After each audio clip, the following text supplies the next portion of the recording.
Okay, so today we want to finish the Tshuvas Reb Moshe on page 9, and then we are going to learn the Tshuva from the Tzitz Eliezer, Reb Eliezer Yehuda Waldenberg, Zechron Livracha, that prompted the this Tshuva, this response from Reb Moshe. If you notice, if we go back to page 8, you look at the date. 1 second.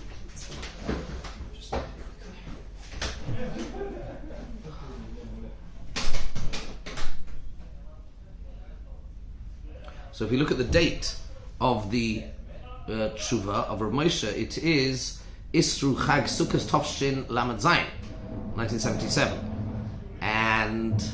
or the end of 1976. And this was written as a response to a Tshuva from the Tzitz Eliezer, which we're going to learn shortly. But we have one more column to do in the Reb Moshe, so we're now on the last column on page 9. He does an interesting thing. He quotes, again, this is indicative, this is absolutely typical of Reb Moshe's approach to Psak. And I want to say actually a few words about methodology, because that's actually also quite important for us to understand. Because I don't know how many more sessions I'm going to stretch this out to. One could do this topic for many more. We could examine so Rebbe Ovadia Yosef has at least one seminal tshuva on this topic, and there are numerous others. But there's an important point that I think needs to be made in terms of methodology of Psak. Reb Waldenberg, as we're going to see, and Rebbe Ovadia Yosef falls quite a lot into that category, and there are a number of other more modern, also quite modern persons, let's say Dayan Weiss to some extent as well, relied heavily on precedent, on in the equivalent lahavdil in English law would be case law, as opposed to common law, and therefore they would pile up the sources, so to speak. Yes, and they would quote, and it was about the breadth of references, and then sometimes evaluating the relative greatness of each of these opinions. And that would form a large part of the process and the methodology of the Klolei HaPsak, right? Whereas Reb Moshe is quite unique in that he takes a totally different approach. His approach is, he shows much less deference, as we're going to see. He provides much less deference to the previous poskim, and he is quite okay. In other words, he will go back to the Tosfos. This was his approach. The Sugyas, the Tosfos, the Rosh, the Rishonim. He's quite happy to quote the Achronim. He clearly was very fluent and conversant with them.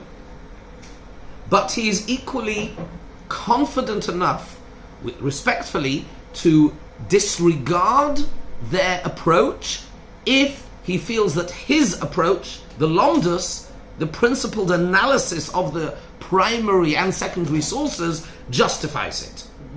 So once you have a pshat in the Rambam, he will dismiss Reb Chaim Ozer Grudzinski's approach and others. And we're going to see another example. We're going to see another example right now. Okay? V'hinei, the last column. We're now going to learn the last column in 9. V'hinei, top of the column. Yeah. V'hinei, b'shelas yaivetz. Right? Chelek Aleph Siman Mem Gimel. Ro'isi dvarim shaloi nitnu lehei omer. I've seen things which ought to be said. This is very strong language. Dvarim shaloi nitnu lehei omer. Sheba uber mamzer muta lahapiloi mishum shehoisha. So the Shelas Yavet says as follows: that a fetus that is a mamzer, Rachmana litzlan, a married woman has a relationship with somebody. The child is a mamzer. So the Shelas Yavet's paskins that you can abort the fetus that is a mamzer, because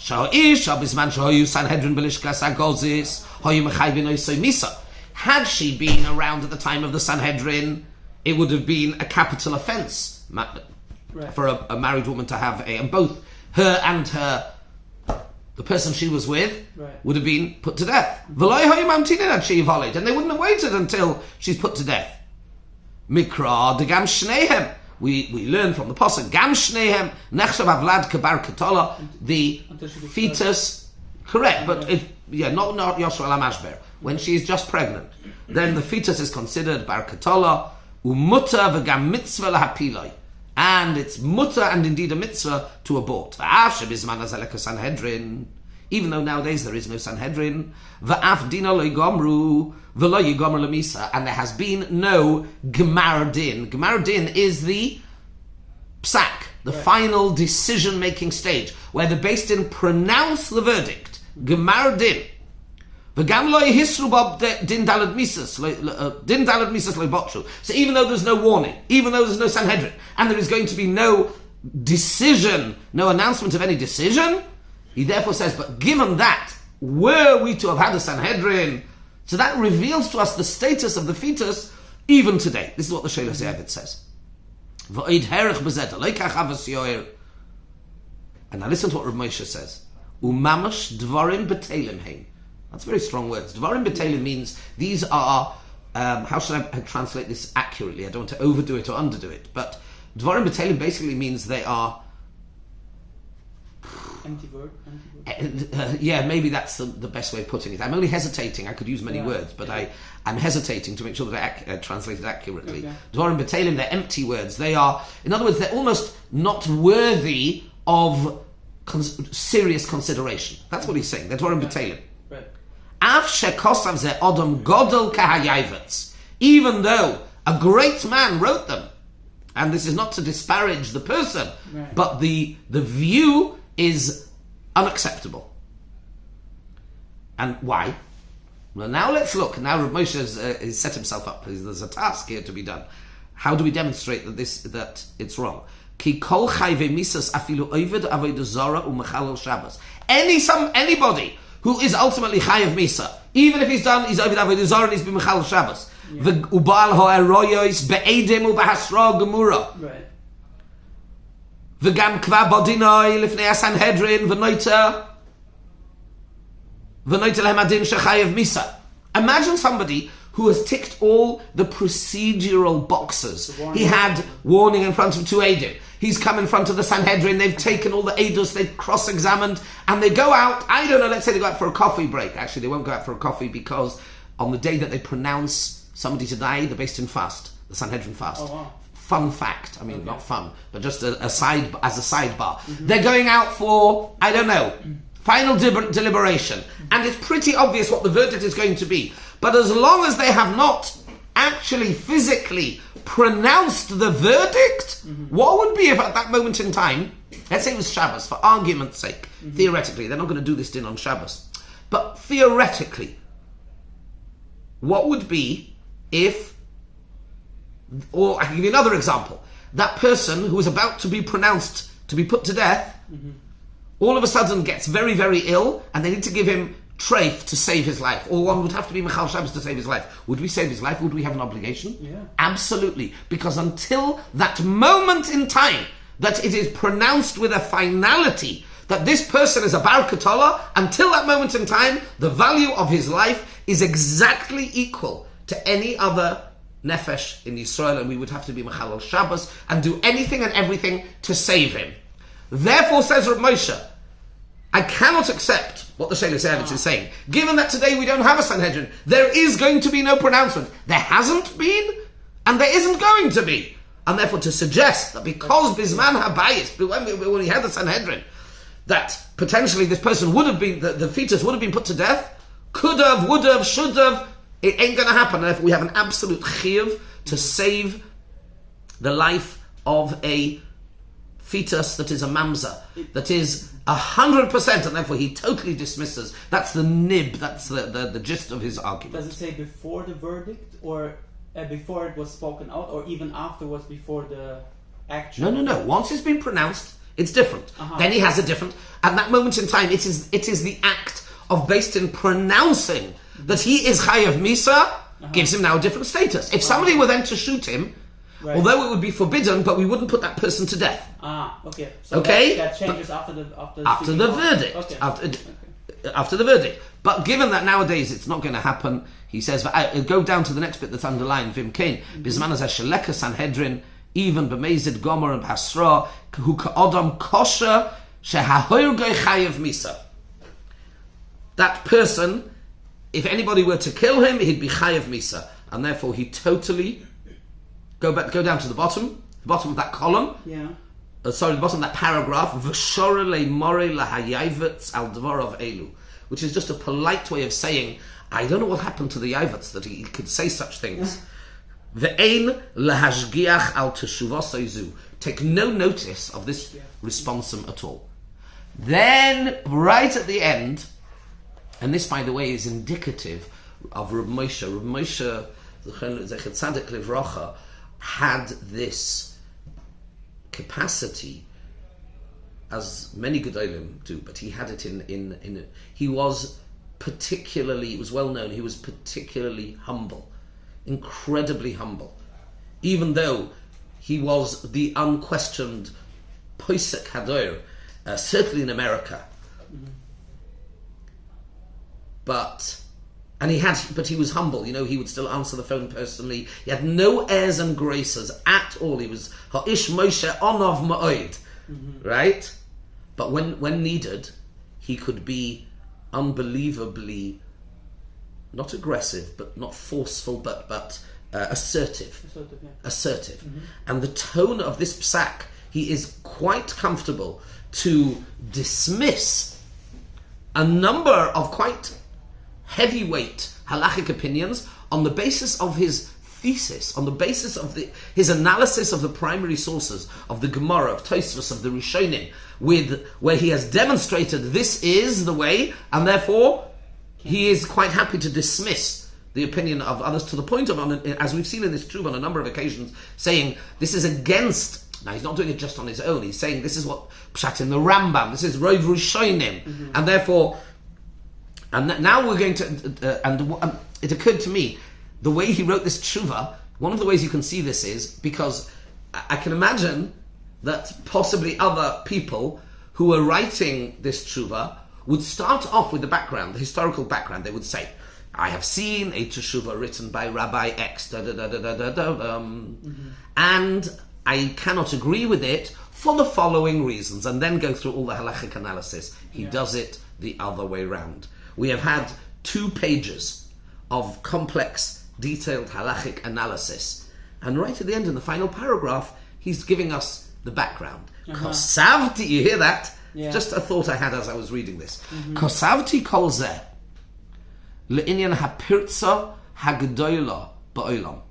I wrote all of this because, number one, remember, this is 1977. Roe v. Wade was 1973. So it was relatively new, right? So it was relatively new in the American legal system that abortion became a right, that it became legal. And he sees this, number one, as hapirtza hagdoila ba'olam. This is a great breach of standards of morality in the world. Shahamalchius deharba medinos hitiru laharoig ubrim. The legitimate governments of many democracies or many countries have allowed murder of babies, of fetuses. Ubesoicham gam roshei hamedina b'medinas Yisrael. And unfortunately, this is included in this, sadly and tragically, is the legislative structure of the Medinas Yisrael, of the Medina. Ukvar nehergu ubrim le'ein mispar shebizman hazeh. And sadly and tragically, an untold number of fetuses have been killed. Therefore, number one, he sees upon himself, and here again this is a sidebar, but it's an important one. He has spoken already about the halachic basis. He is now introducing a meta-halachic basis. He's introducing a sense of communal responsibility. There is a need now to push back and to make a geder, where there is a pirza, where there is a breach, there has to be, a fence needs to be built and strengthened. V'kol shekei, and all the more so, a fortiori, shaloi lasos kulos be'isser et sicha hachomer b'yosa. All the more so when this breach is in an area where it is a halacha which is murder, which is one of the most stringent halachas. Shelochein, and therefore, against this backdrop, nishtoimanti b'ra'osi tshuva mechocham echad be'eretz Yisrael. And therefore I was astonished, astounded to see a tshuva. Notice he doesn't name him.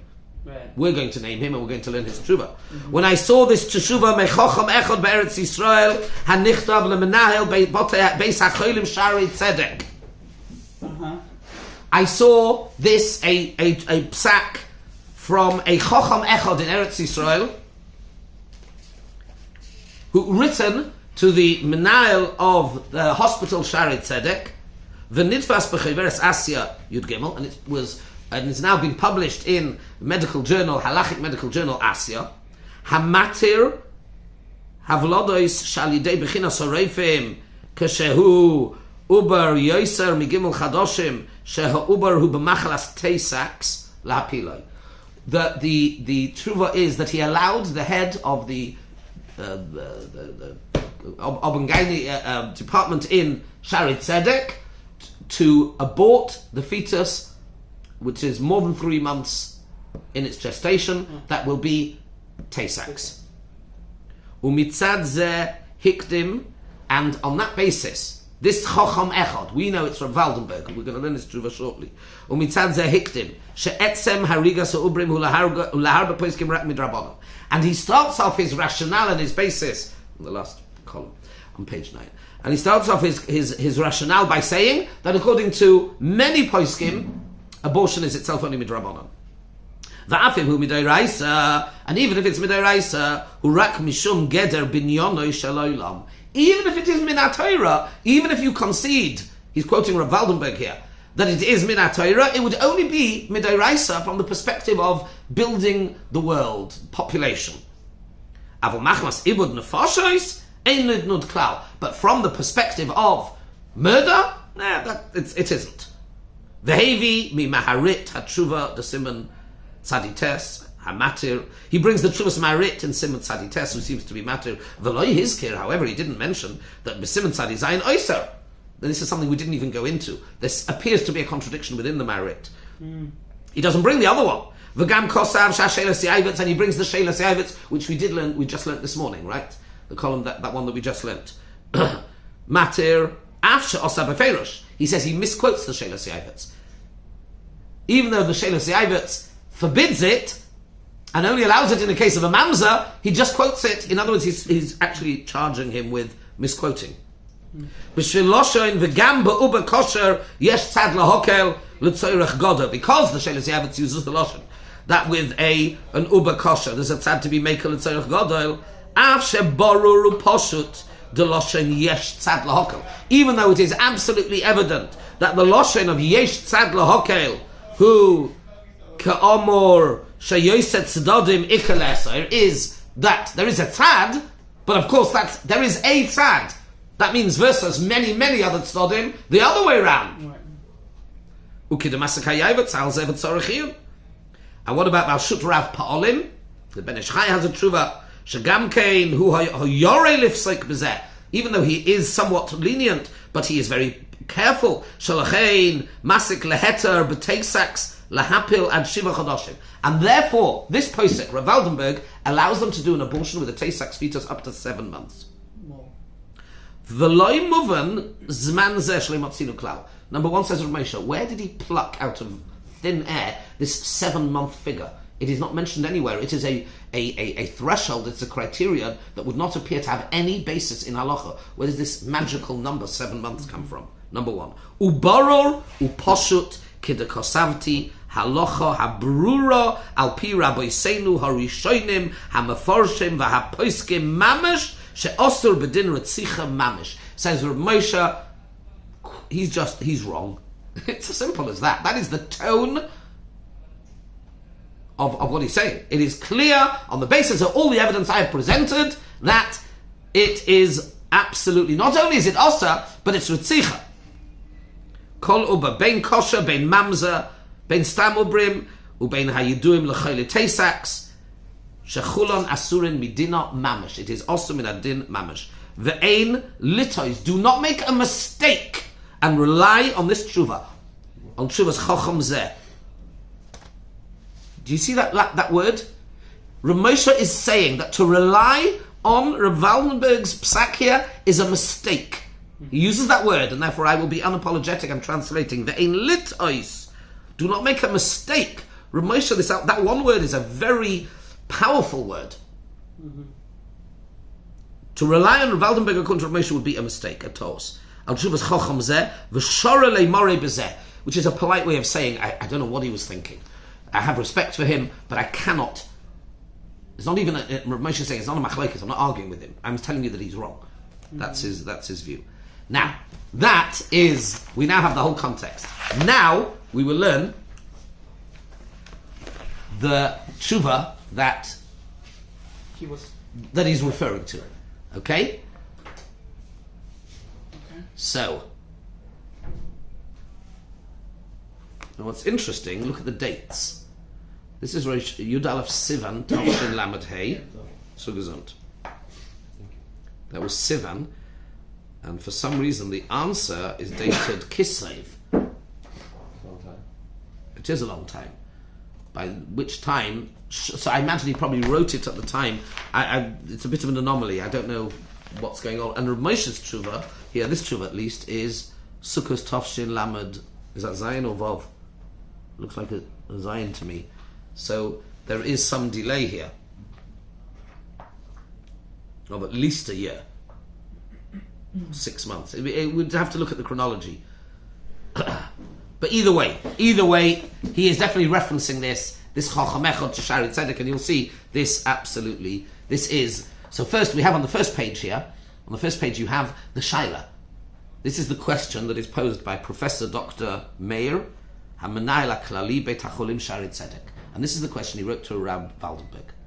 Herachti l'Rav l'Avodosi harbe b'nyonei halacha refuah yadua l'chvoidoi v'ani noeh sheniten li lahamshich b'derech koidmi Dr. Yeshua Professor Schlesinger b'shituf pa'ulam kvoidei b'Avodosoi harabba b'libon inyonei refuah l'er halacha. First of all, he pays tribute to Rav Waldenberg and thanks him for his continued involvement. His predecessor, Professor Dr. Schlesinger, it seems had a good relationship with Rav Waldenberg and with Paskin, and this is now continued now that he has been appointed, it seems, as the head of the Shari Tzedek Hospital.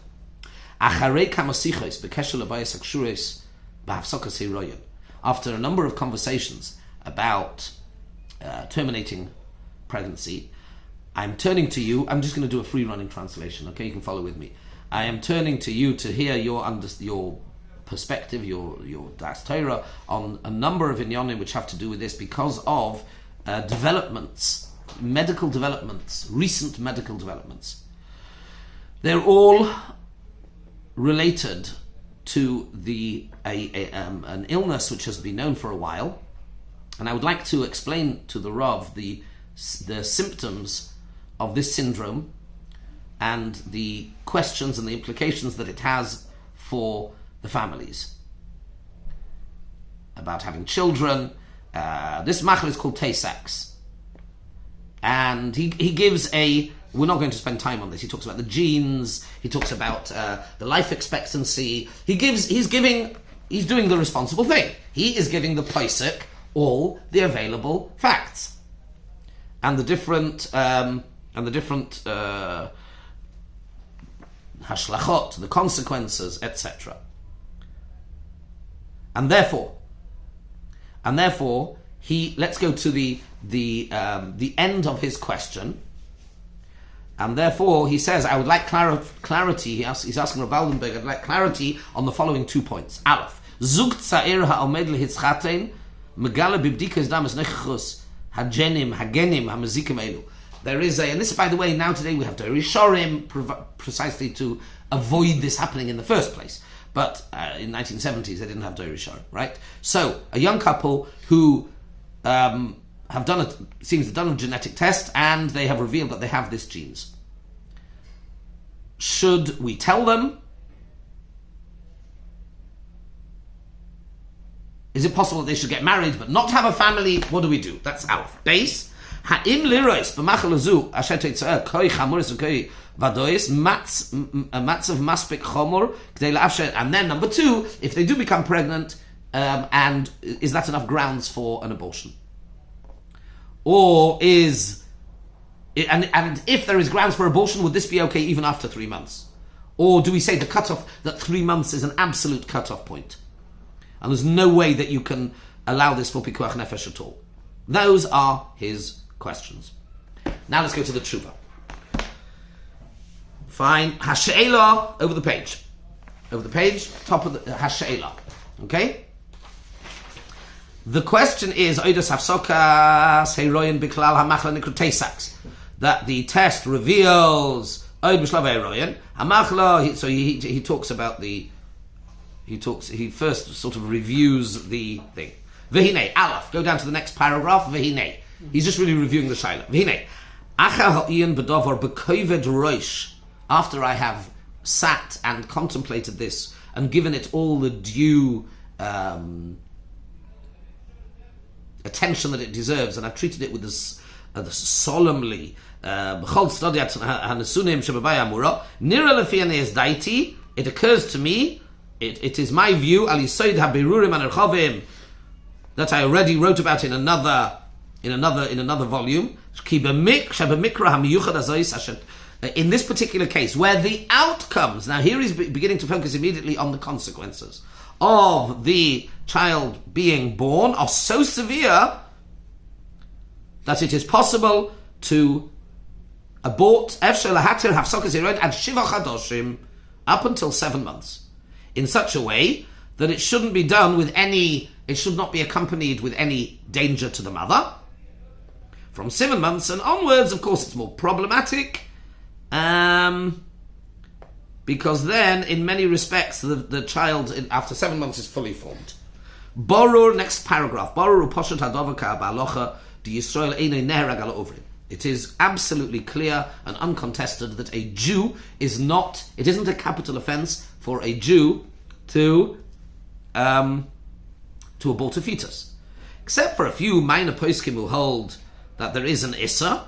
Aval das harbe mea poskim shah issa ein el midrabanan. According to many poskim, it is only midrabanan. Either it's because of geder binyan shalaylam. Aval machmas ibud nefashos ein nidnud klau. Rav Moshe quoted this phrase in its entirety.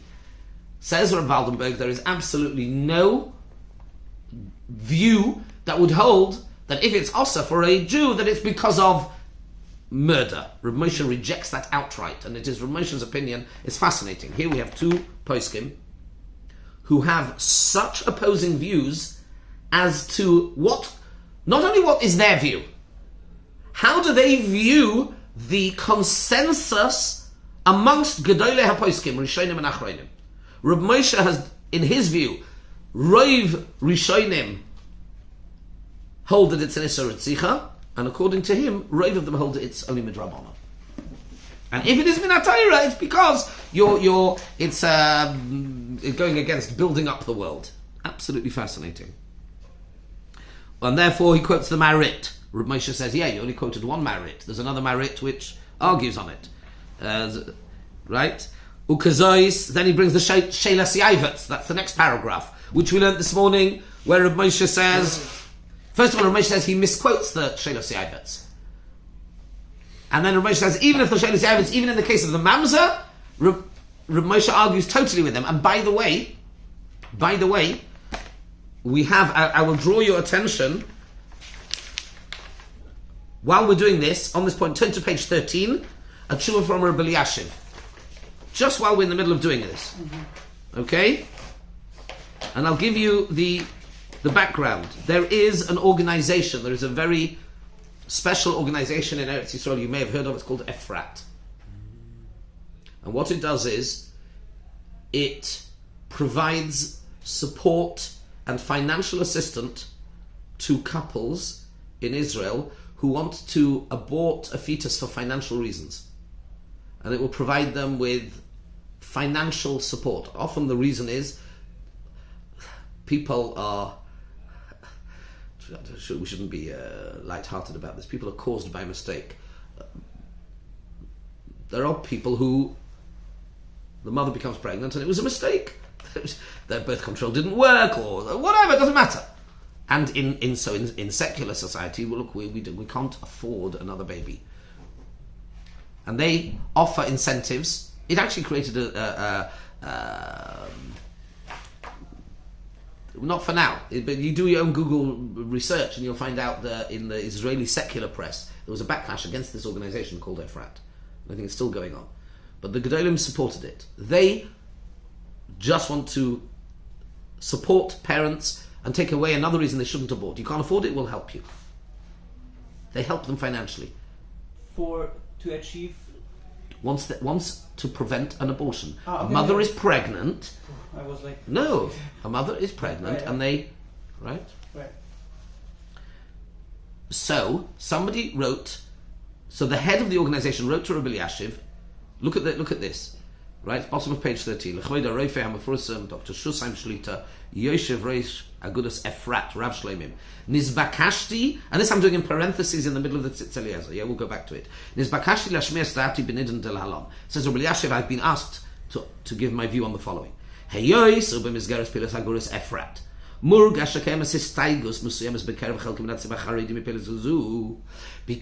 within the Haredi world there has been some pushback against Efrat. Why? Because some people have claimed, Betaina, because as a result of Efrat and because of the help that they give, for example, let's say a girl who's not married gets pregnant. The daughter of a Kohen from a divorcee. A woman becomes pregnant, she's a niddah, a mamzeres. Pregnancies that halachically ought not to have happened. Mm-hmm. So Efrat don't ask questions. Yeah. You are Jewish, you are pregnant, we will support you. There was a certain amount of pushback from the Haredi society saying, well, perhaps you ought not be, they want to abort, we'll let them abort, because maybe we should not be promoting or supporting the birth of a Ben Hanida, of a Mamzeres, that was that pushback. Let's see how Rabbi Elyashiv dealt with it. So they turned to Rabbi Elyashiv.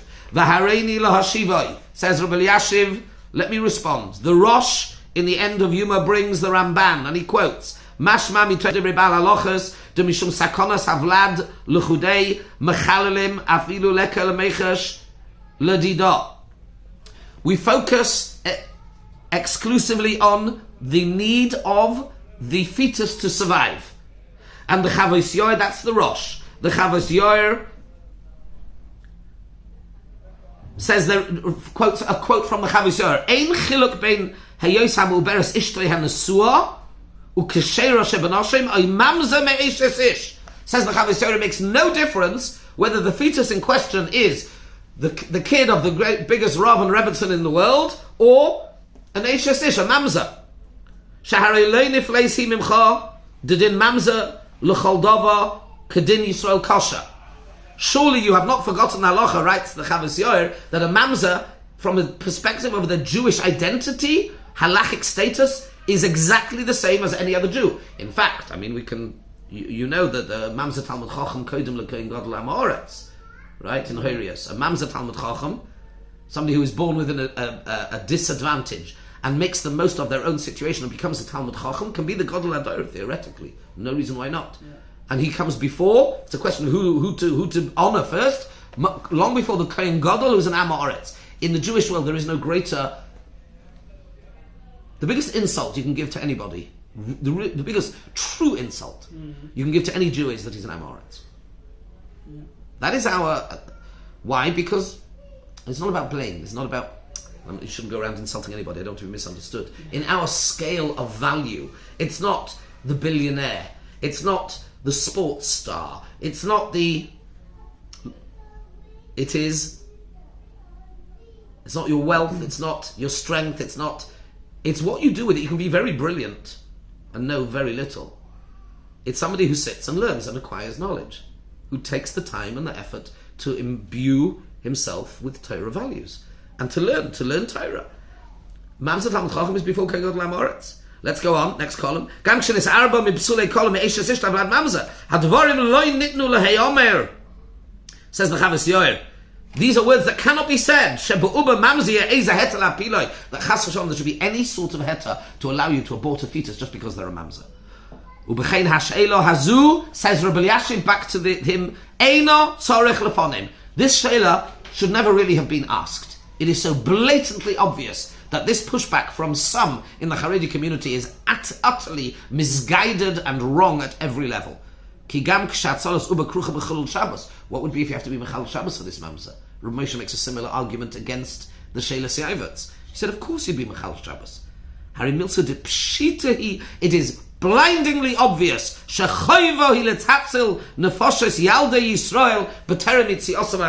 is an absolute obligation to save the lives of fetuses, Jewish fetuses, before they enter the world, whatever their status. From those roidfim who want to murder them. Mitzvah Eifai, and therefore he finishes off with an endorsement of the organization. Mitzvah Eifai, and therefore it is a mitzvah to support this wonderful organization called Efrat. I said that in parentheses in the middle of this Tzitz Eliezer. We're not going to finish the Tzitz Eliezer today, but how did we get onto that? It was in the middle here. Just give me back a second. So here's the Sheila Siayvitz. Harry Behedia shedvar hatzor saheter b'zeh shel hayavitz afilu kishaleka bekan shelas pikuach nefesh. Right. Ve'im kain over the page. Sorry, not over the page. The next column. Ve'im kain says the Tzitz Eliezer, and here he does a really interesting thing. And again, it's noteworthy because of the difference of approach to Reb Moshe. Here he does something really, really interesting, and he invokes the emotions and the feeling and the emotional impact on the family. Something that was entirely absent in Reb Moshe. Now, of course, Chas v'Shalom, Reb Moshe, the last thing Reb Moshe was indifferent or callous or uncaring, Chas v'Shalom. But it doesn't enter, it's not a factor. Right? But here,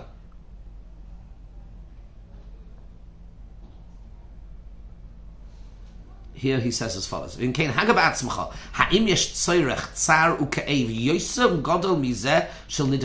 there be a greater need and pain and suffering and hurt than this situation? This kid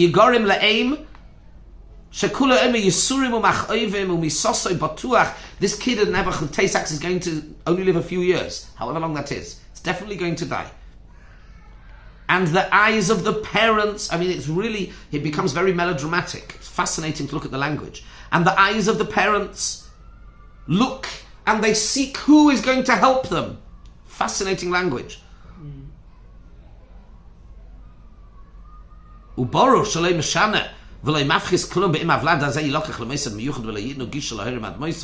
course it makes no difference whether he's going to be taken away to an institution or not. And on top of this, all he goes on and on about the Yisurim and the suffering and the pain, that it's terrible.